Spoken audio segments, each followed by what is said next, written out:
mechanics was very much a hypothesis that was accepted by just about everybody in the consensus. But of course, when Einstein came along, we suddenly found that while it's a good general description of the universe, in extreme situations it simply didn't work out, and we needed the general theory of relativity. In any case, the IPCC is not a consensus. I have met and worked with so many IPCC reviewers and panelists who have told me that in some cases they've resigned, in one case they had to threaten legal action to get their name off one of the IPCC reports. They tell me that their comments and their criticisms are simply ignored and brushed aside. Particularly, I remember Professor Fred Singer, who's one of the most distinguished American professors in this field, University of Virginia. He said, "The IPCC accepts my corrections of its punctuation, but they dismiss my corrections of its science." The whole IPCC process is, of course, controlled by a relatively small, about 2.5 dozen, and incestuous group of scientists, some of whom you will find at the University of East Anglia Climate Research Unit. They publish each other's papers, they review each other's papers, they try very hard to intimidate authors of learned journals to prevent dissenting views from being published, and so on. And they control, of course, the content of the IPCC reports.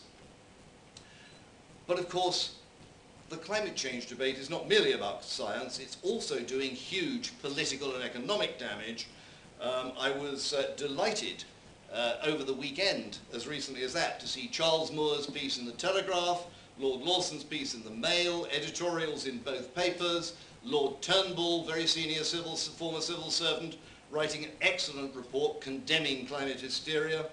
And of course the CBI at last has acquired some backbone and has told the government that if it goes on like this, industries will simply not invest in Britain, they will go elsewhere.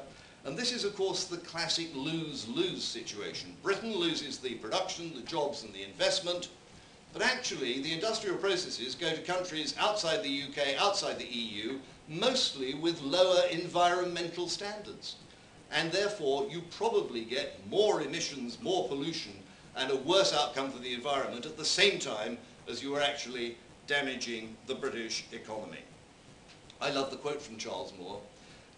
He said in his Telegraph article, he said, "Recently I was flying across the English Channel and I saw an offshore wind farm." He said, "with its vertical columns and crosses, it looked like a military cemetery. Tony Blair and his successors are burying the British economy at sea." So much for scepticism, and it's all there in the book, and I hope and pray you'll read it. But is it then all negative? Is scepticism about believing nothing and denying everything? Not at all. Some people say to me, what is the alternative to the EU? If we left the EU, what should we do? Well, we'd be an independent democratic nation. That would be a good start, wouldn't it? It's a bit like looking at a man standing on Beachy Head and about to jump, and you say, "Don't jump." And he says, "What is the alternative?" Well, the alternative is pretty obvious. The alternative is not to jump. In the same way, the alternative to being a member of the EU is not being a member of the EU. And there are plenty of countries much smaller than Britain that are perfectly capable of surviving and thriving, Norway, Switzerland, Singapore, outside the EU and with their own currencies. The alternative to EU membership, ladies and gentlemen, is freedom and independence and democracy. And as I say, I think in the concluding words of my book, I was born a free man, well actually a baby, but you know what I mean.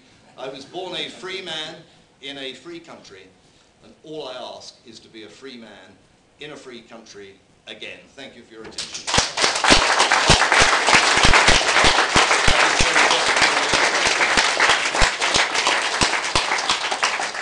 Well, thank you very much, Roger.